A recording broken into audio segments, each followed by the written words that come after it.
Y les voy a invitar a abrir sus Biblias en el capítulo 11 a los Hebreos.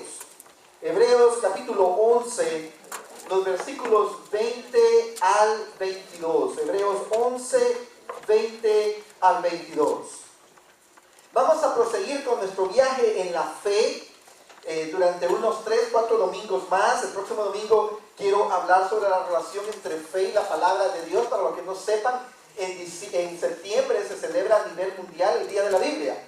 Y entonces el próximo domingo en muchos países es el día especial de la Biblia. Y incluso en algunas naciones como la mía tenemos el privilegio de que el Congreso ha dictaminado que el último domingo de septiembre es oficial y legalmente el Día de la Biblia. Y entonces durante todo este mes en las escuelas públicas, incluso los maestros cuando llegan a trabajar, si es que llegan, pueden leer la palabra del Señor en la mañana por 5 o 10 minutos. Eso es si tienen clase, porque generalmente están en huelga. Pero bueno, las iglesias cristianas allá podemos celebrar la palabra de Dios, y también nosotros lo vamos a hacer el próximo domingo, hablando sobre la relación entre fe y la palabra de Dios. Pero por hoy seguimos predicando de la fe en la palabra de Dios, y vamos a ver en Hebreos capítulo 11, versículos 20 al 22. Dice la palabra del Señor, y estoy leyendo en la Nueva Traducción Viviente.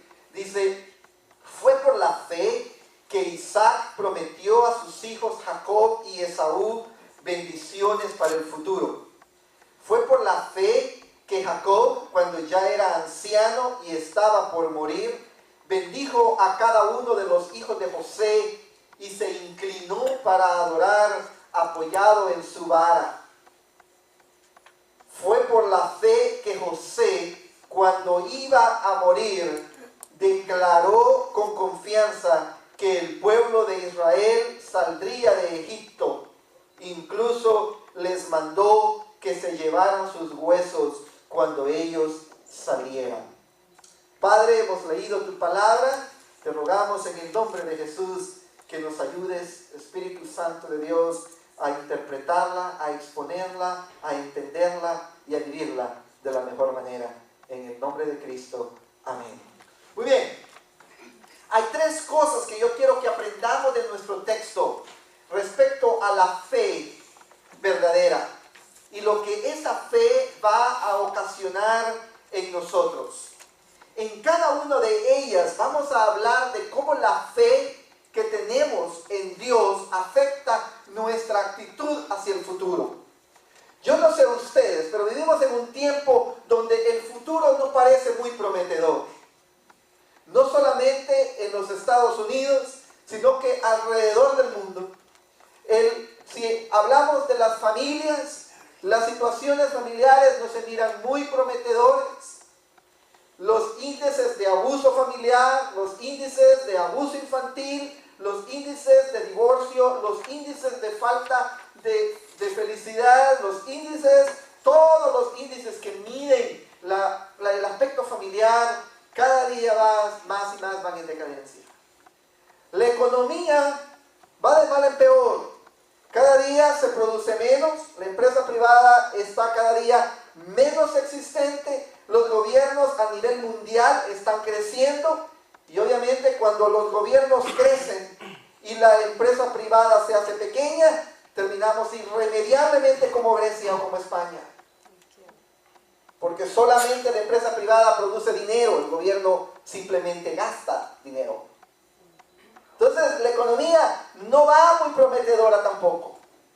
Si hablamos de aspecto educativo, no vamos tampoco en un camino que va creciendo. Por el contrario, yo no sé si ustedes saben esto, pero hubo épocas en donde jóvenes a los 17 años estaban estudiando maestrías. Y a los 21 años estaban estudiando doctorados. Pero hoy en día el nivel educativo cada día va más y más y más y más hacia abajo. No solamente en nuestros propios países. Yo no puedo hablar por los de ustedes, pero sí puedo hablar por el mío, en donde irremediablemente 3 de 4 semanas los maestros de escuelas públicas están en huelgas.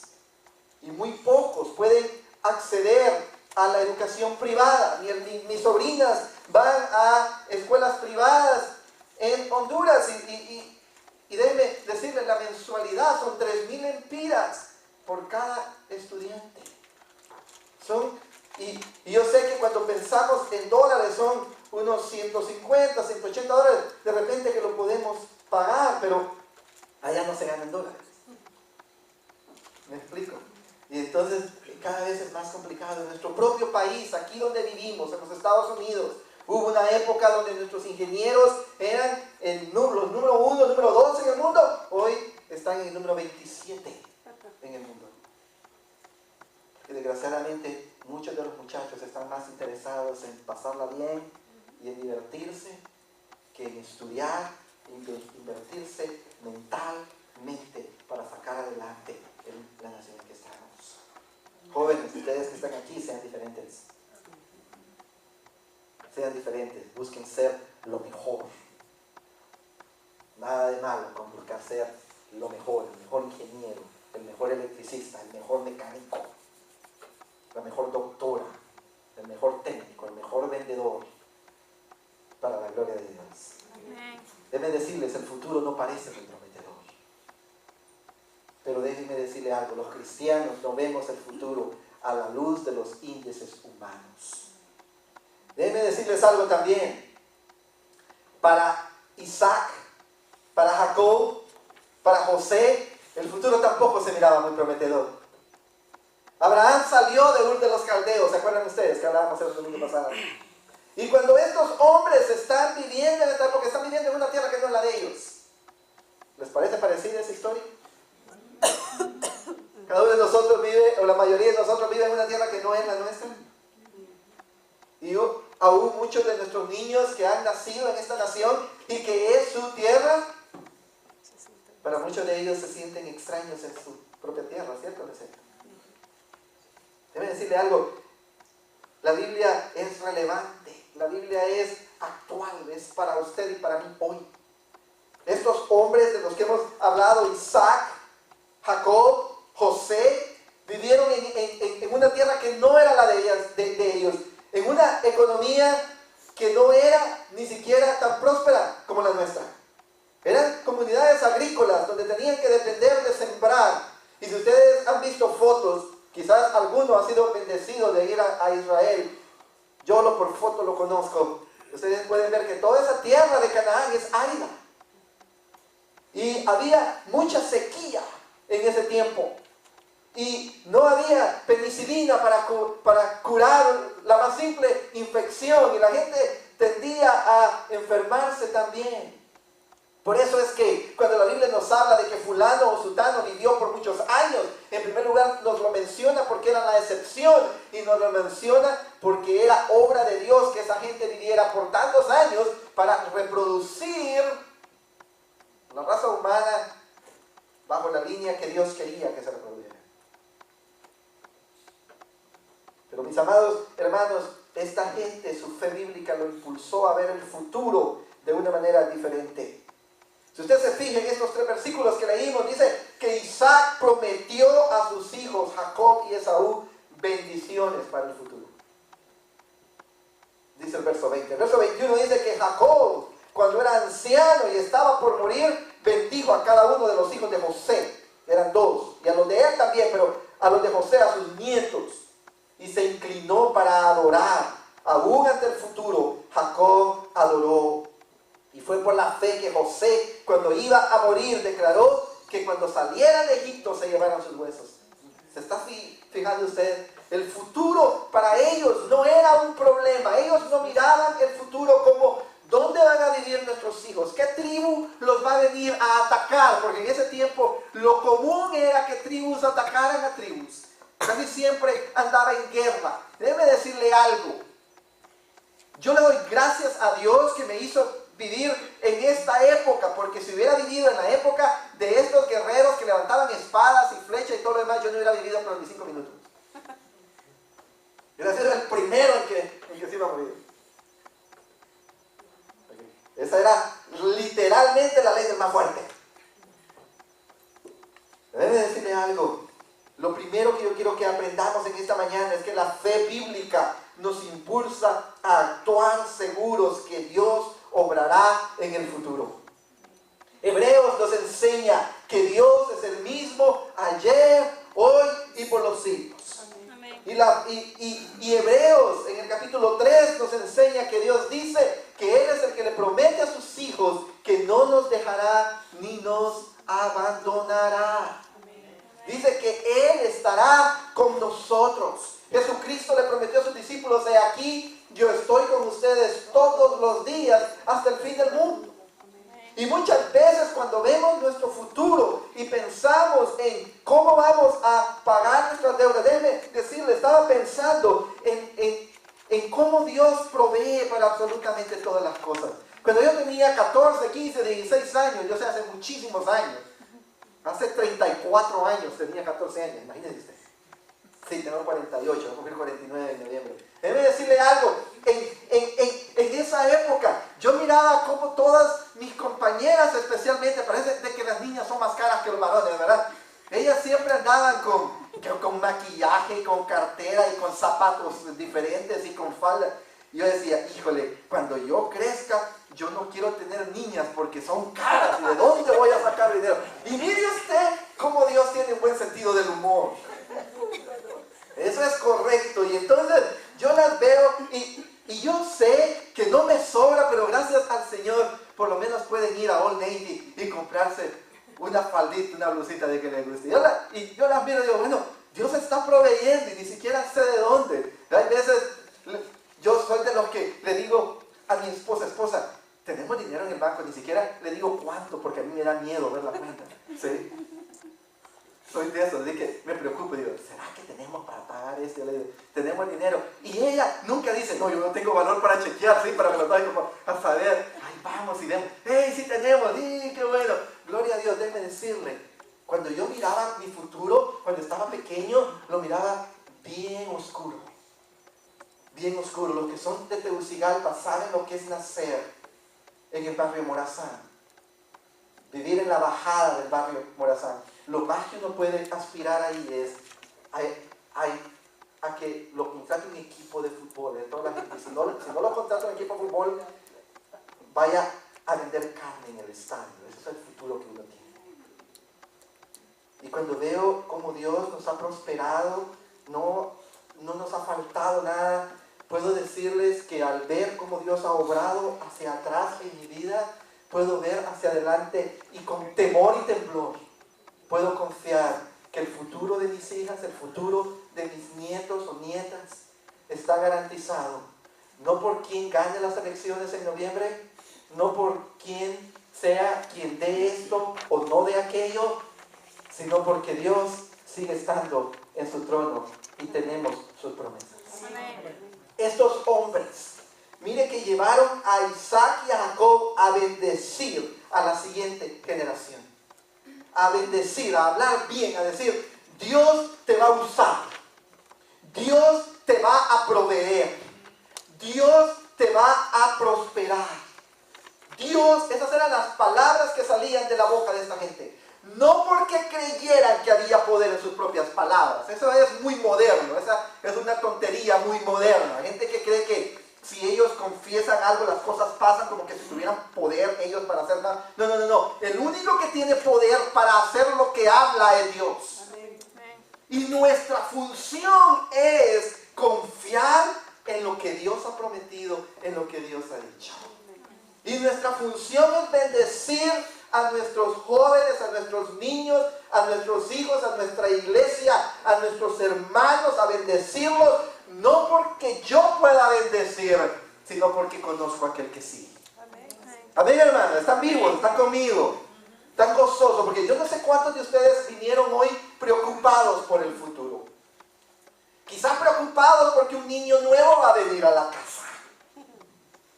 O quizás preocupados porque no saben cómo el muchacho o la muchacha que se fue de la casa enojada o peleada o que anda en malos caminos, cómo va a terminar. Pero Isaac y Jacob bendijeron a la siguiente generación según el plan de Dios, porque confiaban en que Dios iba a obrar en el futuro. Amén. Es que la fe, hermanos, también cuando sabemos que Dios va a actuar en el futuro, la fe nos lleva a adorar a Dios aún sin ver la promesa cumplida. Eso es tan importante. ¿Cuántas veces Dios ha respondido a nuestras oraciones? Y sabemos de que lo ha hecho. Levanten su mano si Dios le ha respondido algo. Oh, déjenme decirles, qué fácil es adorar a Dios en ese momento, ¿cierto o no es cierto? Señor, que me den este trabajo. Y uno llega y ni siquiera lo han entrevistado y 2 horas más tarde les dicen, oh sí, eres el gerente aquí, sí, claro, pase. Oh, aleluya, adorado sea Dios. Pero cuando llega y, Señor, que me dé este trabajo, y llega y le dice, no, ya lo llenamos ayer. Ahí es más difícil adorar a Dios, ¿cierto o no es cierto? Pero mire a Jacob. Jacob no ha visto lo que Dios va a dar. Todavía él sigue viviendo en una tierra ajena. Él sigue viviendo en algo que ni siquiera sabe cómo lo va a conquistar. Pero mire lo que él hace. Dice que bendice a sus nietos, a los hijos de José, y se inclinó para adorar a Dios. Hermanos, hermanas, Dios nos ha prometido grandes cosas en su palabra. Nos ha prometido salvación en Cristo. Nos ha prometido dirección con el Espíritu Santo. Nos ha prometido que no nos deja, no nos abandona. Nos ha prometido fortaleza. Nos ha prometido gracia para el oportuno socorro en el momento. Déjeme decirle algo. Muchas veces no lo vemos, muchas veces no lo estamos sintiendo. Quizá estamos pasando por épocas de desierto espiritual. Usted sabe cómo salir de ahí. Adore a Dios. Adore a Dios. Cuando dice la Biblia que Jacob se apoyó en su vara para adorar, es que estaba tan viejito que no podía sostener su cuerpo. Y aún así, eso no le impidió para adorar a Dios. Bendijo y adoró. ¿Por qué? Porque él conoce que Dios va a obrar en el futuro. ¿Por qué? ¿Porque él manda a Dios qué hacer? No, porque él conoce que cuando Dios promete, Dios cumple. Dios es fiel. Mire usted, en tercer lugar, que cuando actuamos seguros de que Dios va a obrar en el futuro, enfrentamos la muerte sin temor.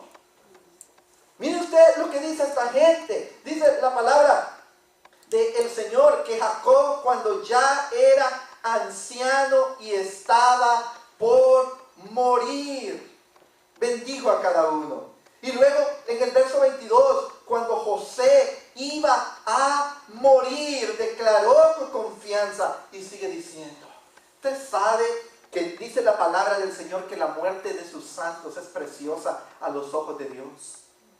Déjenme decirle algo en esta mañana. ¿Es humano tenerle miedo a la muerte? Pero es cristiano enfrentar la muerte con seguridad y victoria. Seguimos siendo humanos, pero por sobre todo la gracia de Cristo nos ha hecho cristianos. Y los que creemos en Dios podemos enfrentar la muerte, no buscándola, pero cuando llega, la podemos enfrentar con la confianza que a la hora de la muerte Dios va a cumplir sus promesas. Cuando dice, aunque ande en valle de sombra de muerte, no temeré mal alguno. Su vara y su callado me infundirá aliento. Dios va a cumplir. Amén. Cuando la Biblia dice que, y Pablo exclama y dice, no sé qué escoger, si estar aquí y servirles o morirme e irme con Cristo. Eso refleja la seguridad de saber que la muerte no es nuestro enemigo. La muerte es nada más la puerta por la cual Dios nos libra de las cosas de este mundo y nos lleva a las mansiones eternas donde Él reina. Amén. Amén. Jacob y José lo hicieron y nos lo muestran. Ellos no enfrentan la muerte con gran preocupación, llanto y dolor. Así muere el que no tiene esperanza. Pero el que tiene esperanza en Cristo enfrenta la muerte con palabras de bendición. Hay dos cosas que le preocupan al ser humano cuando va a morir. Le preocupa a dónde va a ir él y le preocupa cómo van a quedar los suyos, ¿cierto o no? A mí me preocupa en algún sentido cómo va a quedar mi esposa, cómo van a quedar mis hijas, todavía dependen de mí. Pero déjeme decirle algo, cuando uno confía en Dios, uno enfrenta la muerte sabiendo que si está en Cristo, usted cuando muere pasa a la presencia de Dios. Y uno enfrenta la muerte sabiendo que si está en Cristo y su familia está en Cristo, ellos gozan de la bendición de Dios, la protección de Dios, la provisión de Dios. ¿Y sabe qué? Dios provee mejor para ellos de lo que yo puedo. Dios protege mejor a ellos de lo que yo puedo. Dios los ama más a ellos de lo que yo los puedo amar. Así los enfrentó Isaac, así los enfrentó Jacob, así los enfrentó José. Ahora, por estas razones, mis amados hermanos, la segunda enseñanza que yo saco de estos 3 versículos es que la fe bíblica es el mejor regalo que le podemos dar a las generaciones futuras. Oh, ¿cuántos de nosotros estamos preocupados por nuestros hijos y por nuestras hijas? Que queremos que estudien, que queremos que hagan esto, que queremos que trabajen, que se casen bien. Debo decirle, nada de malo con eso. Eso es correcto, es válido. Pero muchas veces nos hemos olvidado que lo mejor que le podemos dar a la siguiente generación no es una casa propia, no es una cuenta de bancos grande, no es un carro moderno, no es un iPad, no es un iPhone, no es una Mac Pro. Lo mejor que le podemos dar a la siguiente generación. Y los hijos y los muchachos están, no digan eso, pastor, que mi papá me iba a regalar uno. Si se lo van a regalar, regálense. Pero debo decirle, el mejor regalo que usted le puede dar a la siguiente generación es la fe en Dios. Usted sabe que estos 3 son familia. Isaac era hijo de... No, Isaac era hijo de Abraham, gracias. Jacob era hijo de Isaac. Y José era hijo de Jacob. ¿Se fija usted cómo la fe va de generación en generación? ¿Se fija usted cómo es que Abraham le transmite la fe a Isaac? Isaac se la transmite a Jacob. Jacob se la transmite a José, aún en medio de las debilidades de estos hombres. Porque Abraham no era perfecto. 2 veces dijo que su esposa no era su esposa, sino que era su hermana, porque tenía miedo a que lo mataran, porque ella era increíblemente bella. Aparentemente era Miss Canaán o algo por el estilo. Era Miss Ur. Y luego Isaac hizo lo mismo, siguiendo el ejemplo del padre. Hizo lo mismo. Isaac tenía favoritos. Muchachos, ustedes que creen que su papá tiene un favorito. Isaac tenía favoritos. Esaú era el favorito de Isaac. A Jacob ni lo quería. Y luego Jacob tenía favoritos. El nombre de Jacob era usurpador. Imagínense usted, así se llamaba, usurpador. Usurpador, vení para acá, le decía el papá. Ah, tan lindo mi usurpadorcito.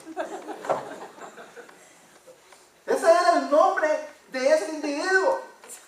Y vivió engañando y siendo engañado toda su vida. Pero aún en medio de todos los problemas. Y él también tenía su favorito era José.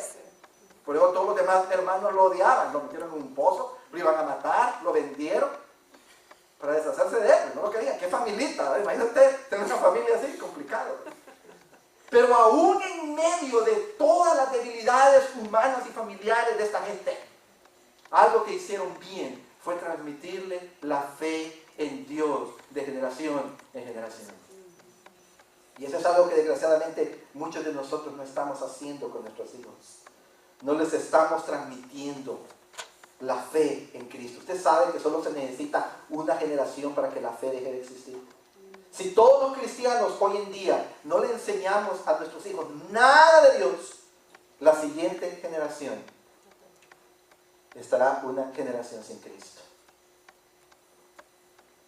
Pero se fija usted cómo cuando pensamos en el futuro, la mejor herencia que le podemos dar a nuestros hijos, a nuestras hijas, es una fe bíblica. Y la fe se transmite enseñando la Biblia a los hijos y a los nietos. Usted mira lo que dijo Jacob. ¿A quién bendijo Jacob? ¿A José? Bendijo a los hijos de José, a los nietos. Habemos muchos de nosotros que tal vez no hemos hecho un tan buen trabajo en la primera generación, pero Dios en su misericordia nos da la segunda. Traigámoslos a la fe en Cristo, compartámosle de Cristo. Esa es la segunda enseñanza que saco sobre la fe y el futuro en estos 3 versículos. ¿Se acuerdan lo que yo les dije al principio? Que este no era una serie para ustedes, era una serie para mí, de cómo Dios me estaba enseñando y que yo iba a venir el domingo y compartir algunas cositas con ustedes de lo que Dios me había enseñado la semana. Eso es lo que me enseñó esta semana. En primer lugar, que tengo que estar seguro que Dios va a obrar en el futuro. En segundo lugar, que tengo que estar metido en enseñarle a la siguiente generación la fe en Cristo. Y no solamente es a mis hijas. Cuando vengan los nietos será a mis nietos. Pero también es a los jóvenes de esta iglesia. Los amo muchísimo y esa es mi responsabilidad. A mis alumnos en la escuela. A mí me pagan para enseñar una materia ahí. Pero en realidad no es mi idea enseñar esa materia. Le enseño porque ni modo hay que hacerlo. Pero mi idea es llegar a impactar la vida de esos jóvenes. De tal manera que de esas aulas salga gente que ama a Dios, que sirve a Dios, que adora a Dios. La siguiente generación. Ustedes tienen sobrinos, primos, hijos de amigos que se acercan a ustedes, muchachos en el vecindario. A veces sus propios hijos o nuestros propios hijos no nos oyen, pero los extraños sí nos oyen. De ni modo, agarra al extraño y fórmelo. Para que Dios le ponga en el camino. Con tal de compartir la fe con la siguiente generación. Y en tercer y último lugar, la fe bíblica nos capacita para liberarnos de las cadenas del pasado y avanzar confiados al futuro. ¿De dónde saca eso usted, pastor? Gracias por preguntarme. Ustedes siempre preguntan lo correcto. ¿Saben de dónde lo aprendo? Lo aprendo de la vida de José. José hubiera sido el clásico ejemplo de alguien que hubiera vivido amarrado por el pasado. No sé si ustedes conocen la historia de José, pero José era el 11º hijo de la familia. Y era el favorito. Y todos eran varones. Imagínense, en primer lugar, yo nunca tuve mi hermano, pero sí tenía un primo, con quien crecí como hermano, se llama Germán. Peleábamos, nos tirábamos al suelo, jugábamos pelota, tirábamos piedras en las casas vecinas, todo lo que se vaya a ver. Ups. ¿Saben cuántas goteras hice en las casas de los otros? Déjeme decirle algo. Ahora imagínese usted formarse con 11 hermanos mayores que usted. Y encima de todo, usted es el consentido de papá. Y el niñito bonito de mamá. Ya sabe todo lo que le dijeron, lo que no le dijeron, cuando se daba vuelta el papá. ¿Cierto o no es cierto? Era una familia normal, común y corriente, humana. Si hubiera sido hondureño y este cipote, quítame de este estorbo, fresita, le hubiéramos dicho ahí. Porque ahí se ríe, fresita le hubiéramos dicho porque era el niño consentido. ¿Cierto? Sí, los hondureños tienen, sí, cierto. Déjeme decirle algo. A José le falló la familia. Los hermanos lo amarraron un día, lo metieron en un hoyo, lo iban a matar. Los otros dijeron, no. El mayor dijo, no lo matemos, mejor vendámoslo, hagámosle dinero. Lo vendieron a una gente, se lo dieron de esclavo para Egipto. Estos eran los hermanos de José. Luego la sociedad le falló, llegó a Egipto y lo compró un personal, un capitán de la guardia. Y comenzó a trabajar, y era tan buen trabajador que lo pusieron de mayordomo de todo aquello, pero aparentemente era guapo. Y la esposa del jefe era una inmoral que se quería acostar con él. Y casi lo viola al muchacho, eso dice la Biblia. Dice que salió corriendo, salió huyendo de ahí y salió huyendo desnudo. Y cuando la mujer esta, para amargarle la existencia, lo acusó falsamente de intento de violación al pobre muchacho, y el sistema legal de Egipto también le falló, porque lo tiraron en la cárcel. Y cuando está en la cárcel por 2 años, hay un panadero y un copero del faraón que llega ahí, lo echan ahí, están con José, están hablando, están jugando cartas o dominó, lo que sea, yo no sé. Y de repente uno de ellos dice, hombre, yo ayer tuve un sueño. Y el otro dice, yo también. Y le relatan el sueño a José. José interpreta el sueño y le dice a Urba, tío, te dan jabón y te matan. Hoy te cortan la cabeza, ni te peines, le dice, porque ya van a hacer ni te lavé los dientes, ni el pelo, porque ¿para qué? Regalarme el cepillo mejor, güey. Al otro, le dice, hoy te van a subir a un gran título, no te olvides de mí. No te olvides de mí. Y dicho y hecho, salió uno y igual, como le digo, a tiempo le dejó el cepillo ahí a José. Le cortaron la cabeza y al otro lo ascendieron de puesto, al copero lo ascendieron de puesto. Y entonces dice la Biblia que se olvidó de José. Los amigos le fallaron. ¿Sí? Mire usted a José, este muchacho nació y creció, diríamos, con mala estrella, dirían, ¿sí? Todo le fue mal. Todo le fue mal, todo el mundo le falló. Lo hizo eso frustrado, enojado, resentido, vengador. Nada que ver. Mire usted que un día el faraón tiene un sueño de 7 vacas flacas, 7 vacas gordas, 7 vacas flacas, pero las 7 vacas flacas se comen a las 7 vacas gordas, pero ellas no engordan. Y le dicen al faraón, hay un tipo que llama José, es buenísimo interpretando sueños, llámalo. Y lo llama y José se lo interpreta y dice, las 7 vacas gordas son 7 años de prosperidad, las 7 vacas flacas son 7 años de hambruna, las 7 vacas flacas significa que esos 7 años se van a comer todo lo que ganaste aquí y se va a quedar todo el mundo sin nada. ¿Y qué hago? Dice el faraón. Bien sencillo, le dice, mientras están las vacas gordas hay que ahorrar para los tiempos malos. A propósito, una buena enseñanza para todos nosotros. Hay que ahorrar cuando sobra para cuando vengan los tiempos donde no sobra. Y entonces eso ocurre y de repente José termina siendo el segundo de a bordo o el tercer de a bordo, dependiendo de cómo lo quiere usted ahí meterse. Porque todavía existía el papá, pero el papá estaba muy viejito, el papá de Faraón estaba muy viejito, ya no reinaba él, estaba el hijo, él era el mero, probablemente era Ramesés o algo así, no se sabe quién era. Pero luego está José, y José es el administrador general. Y usted sabe el resto de la historia. Jacob tiene que venir o mandar a sus hijos a pedirle comida a José. Y José les da y les hace unas bromas ahí, los hace sufrir un poco, manda a traer a Benjamín, manda a traer a su papá y los hace sufrir. Y de repente al final Jacob se muere. Y mire usted lo que ocurre en Génesis 50, 15 al 21. Se lo leo porque eso es bien sencillo. Y está en pantalla también. Dice la Biblia, pero ahora que su padre había muerto, los hermanos de José tuvieron temor. Claro que sí tuvieron miedo. Este es aquel niño que vendieron, que golpearon, que lo mandaron de esclavo, que se inventaron de que lo había muerto.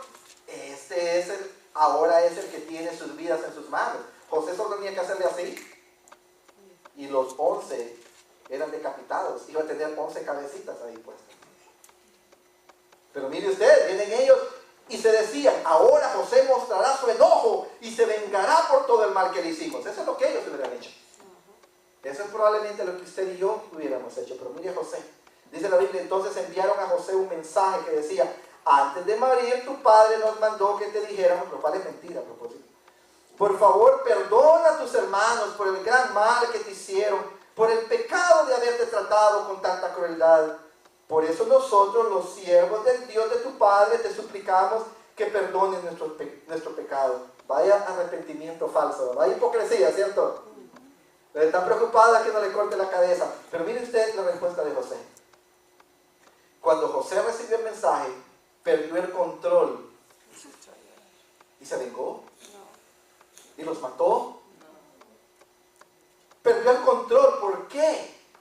Porque el amor por ellos lo dominó. Dice, perdió el control y se echó a llorar. Entonces sus hermanos llegaron y se arrojaron al suelo delante de José y dijeron, mira, somos tus esclavos. Pero José le respondió, no me tengan miedo. ¿Acaso soy Dios para castigarlo? Ustedes se propusieron hacerme mal, pero Dios dispuso todo para bien. Él me puso en este cargo para que yo pudiera salvar la vida de muchas personas. No tengan miedo. Yo seguiré cuidando de ustedes y de sus hijos. Así que hablándoles con ternura y bondad los reconfortó. Solo la fe en Dios puede liberarnos del pasado Yo creo que aquí de algunos de nosotros debe haber personas que hemos sido dañados en el pasado por alguien. Quizá por tu padre. Nunca estuvo ahí, te abusó.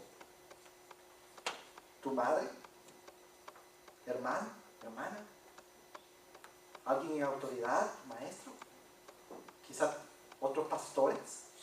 Has estado en una iglesia y has experimentado abuso y has experimentado abuso espiritual y cosas así. Esposos, esposas, novios, novias. ¿Qué vas a hacer? ¿Te vas a quedar amarrado en el pasado? ¿Encadenado al pasado? ¿O tu fe en Dios te va a permitir ver hacia adelante? Y te va a decir, ustedes lo planearon para mal, pero Dios va a usar esto para bendecirme. Esas son las tres cosas que yo aprendí esta semana. Son las tres cosas que quise compartir con ustedes respecto a la fe y estos tres versículos. Que en primer lugar, la fe nos impulsa a actuar seguros de que Dios obrará en el futuro. No le tengamos miedo al futuro. Hay un canto que dice, porque Él vive, yo no temo del mañana. ¿Se los canto? No. Porque Él vive, yo no temo del mañana. En segundo lugar, veamos a nuestro alrededor y veamos la siguiente generación. Si tú tienes 17 años, tu siguiente generación son los de 4 y 5. Si tienes 40 años, tu siguiente generación somos todos nosotros. No. Debe decirte algo. Sigamos adelante, compartiendo la fe con la siguiente generación. Pero en tercer y último lugar, la fe bíblica nos libra de las cadenas del pasado. Ya no estemos estacionados, como dijera René Peñalba ahí en Honduras, estacionados en el pasado, atrapados allá en lo que me hizo mi mamá, en lo que me hizo mi papá, en lo que me hicieron mis hermanos, en lo que me hizo el esposo, lo que me hizo la esposa, en lo que me hizo el novio, el amigo, el profesor, en lo que me dijo el maestro, lo que me dijo la maestra. No, rompamos con esas cosas y mejor pongamos nuestra fe en Dios, que Dios tiene un futuro para nosotros. Amén. Vayamos hacia adelante.